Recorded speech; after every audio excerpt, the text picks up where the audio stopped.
Hi അസ്സലാമലൈക്കും. അപ്പോൾ എല്ലാവർക്കും ഇന്നത്തെ വീഡിയോയിലേക്ക് സ്വാഗതം കേട്ടോ. അപ്പോൾ ഇന്ന് രാവിലത്തെ കടി നമ്മളിതാ നൂൽപുട്ടാട്ടോ ഉണ്ടാക്കണത്. അപ്പോൾ ഇതാ ആദ്യത്തെ ട്രിപ്പ് ഇതങ്ങനെ വെച്ചിക്കണു. അപ്പോൾ പിന്നെ ഇതിലേക്ക് ഉണ്ടാക്കണത് ഉരുളക്കിഴങ്ങ് കറിയാണ് കേട്ടോ. അപ്പോൾ ഇതാ തേങ്ങ അരച്ചിട്ടുള്ള ഉരുളക്കിഴങ്ങ് കറിയായിട്ട് ഉണ്ടാക്കണത്. അപ്പോൾ നമ്മൾ അതിലേക്ക് ചതച്ചതൊക്കെ ഇങ്ങനെ ഇട്ട് കൊടുക്കുകയാണ്. അപ്പോൾ ഞാനിത് ഉണ്ടാക്കണത് എങ്ങനെയൊന്നും കാട്ടിയിട്ടൊന്നുമില്ല കേട്ടോ. സാധാരണ ഉരുളക്കിഴങ്ങ് കറി വെക്കണ പോലെ തന്നെ മല്ലിപ്പൊടി, മുളക് പൊടി, മഞ്ഞൾപ്പൊടി അങ്ങനെയൊക്കെ ഇട്ട് തക്കാളിയൊക്കെ ഇട്ട് അങ്ങനെ വെച്ചിരിക്കണം കേട്ടോ. പിന്നെ ഇവിടെ തേങ്ങ ഇതാ വറുത്ത് വെച്ചിക്കണു. പിന്നെ അത് ഫുള്ളായിട്ടൊന്നും വീഡിയോ കാണിക്കണില്ല കേട്ടോ. അപ്പോൾ നമ്മളവിടെ നൂൽപുട്ട് ഇവിടെ ആയിക്കൊണ്ടിരിക്കുന്നുണ്ട് കേട്ടോ.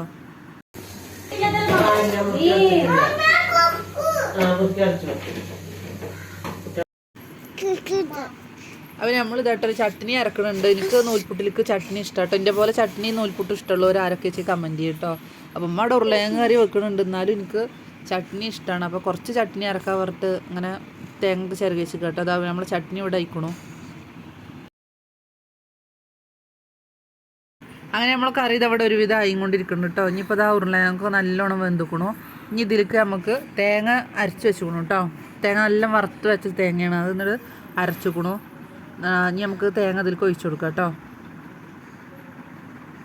അപ്പോൾ നൂൽപുട്ടിലേക്ക് ചട്നിയും അതുപോലെ ഉരുളക്കിഴങ്ങ് കറിയാണ് കേട്ടോ ഒന്ന് ഉണ്ടാക്കിയിരിക്കണത്. ചട്നി കുറച്ച് തന്നെ ഉള്ളൂ കേട്ടോ അരച്ചിരിക്കണം. ഇവിടെ ആർക്കും വേണ്ട. അപ്പോൾ എനിക്ക് ചട്നി ഇഷ്ടമാണ്. അപ്പോൾ കുറച്ച് ചട്നി അരച്ചിരിക്കണം കേട്ടോ. ഇനി നമുക്കിതിൽ ഗരം മസാലയാണ് കേട്ടോ ഇട്ട് കൊടുക്കണം അമ്മ. അങ്ങനെ നമ്മളെ ചാറിൻ്റെ പരിപാടി ഇവിടെ റെഡി ആക്കണം കേട്ടോ. ഇതിൽ കുറച്ച് മല്ലിയിലയും അതുപോലെ വേപ്പിൻ്റെ ഇലയും കൂടി വെറുതെ ഇട്ട് കൊടുക്കണം കേട്ടോ. അങ്ങനെ നമ്മൾ കറിയൊക്കെ ആയി. പിന്നെ ഞങ്ങളെല്ലാവരും ചായ കുടിച്ചിട്ടോ. ഒന്നിപ്പോൾ സ്കൂളില്ലാത്ത കാരണം കുട്ടികളൊക്കെ ഉണ്ടല്ലോ. അപ്പോൾ എല്ലാവരും കൂടി ഇരുന്ന് ചായയൊക്കെ കുടിച്ചു. പിന്നെ എൻ്റെ ഈ വീഡിയോ ആദ്യമായിട്ട് ആരെങ്കിലും കാണേണ്ട എല്ലാവരും ഒന്ന് സബ്സ്ക്രൈബ് ചെയ്തിട്ട് കാണുന്നുണ്ട് കേട്ടോ. ലൈബ നെല്ലിക്ക തിന്ന്. ലൈബ നെല്ലിക്ക എങ്ങനെ തിന്നോട്ടെ. ഇതാ പൊന്നു ഇവിടെ നിന്ന് തിന്നുന്നുണ്ട്. എടി കുറച്ച് തൊപ്പടി, കുറച്ചെടുക്കും മുളകേ. എങ്ങനെയുണ്ട് ലൈബ നെല്ലിക്ക? അടുത്തൊന്ന് കടിച്ചാവട്ടെ. Super super.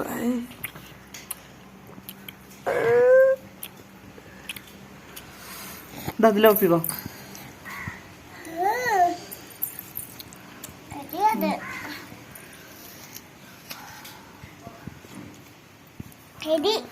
നല്ല എരിയാണ്, നല്ല എരി, നല്ല എരി.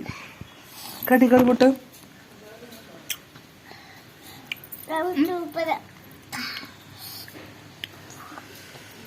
Super super.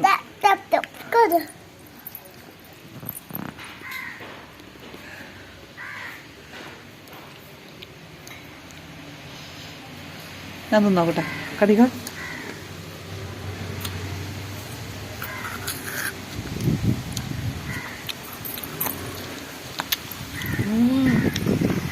Super super. എന്തിനങ്ങനെ ഇടങ്ങാറായി തിന്നണ ലൈബ?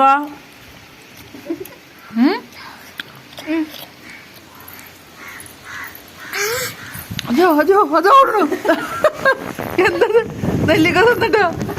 എന്താണിത്? ആ